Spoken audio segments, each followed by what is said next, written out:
C'est une région peu connue, peu médiatisée aussi. Le Sahara occidental revient à la une. La principale ville de la région, La Hayoun, accueille ce vendredi le roi du Maroc. Mohamed VI vient les bras chargés de cadeaux et de projets. Une manière de marquer son attachement à cette zone disputée. C'est aussi un écho à l'histoire, 40 ans après la fameuse Marche verte. Florent Rodeau.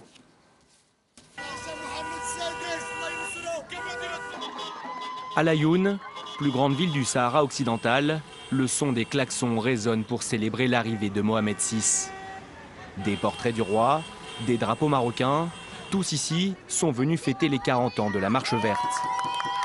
J'ai fait la marche verte en 1975 avec Hassan II et je suis prêt à participer à 2 autres marches avec Mohamed VI. Nous serons toujours derrière notre roi. Ces derniers jours, le roi du Maroc a repris la main dans le dossier et doit présenter dans les prochaines semaines ses projets pour le Sahara occidental. Tout commence 4 décennies plus tôt, lorsque 350 000 Marocains, appuyés par 20 000 soldats, entament une marche vers le Sahara espagnol, situé dans le sud du pays. À l'initiative d'Hassan II, au pouvoir à l'époque, il pénètre dans ce territoire que le Maroc considère sien. Sous domination franquiste, cette région du Sahara est alors unilatéralement proclamée marocaine. Choisie pour qualifier la marche, la couleur verte fait-elle référence au drapeau de l'islam. Mais la marche marque aussi le début d'une guerre avec le Front Polisario, un front populaire de libération soutenu par l'Algérie qui revendique également la possession.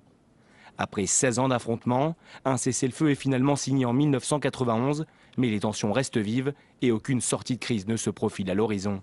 Même les Nations Unies se montrent incapables de résoudre le conflit.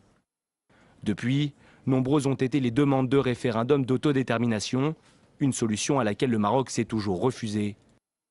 Pas sûr donc que le secrétaire général des Nations Unies soit entendu, Ban Ki-moon, qui a appelé ce vendredi les parties concernées à reprendre les négociations.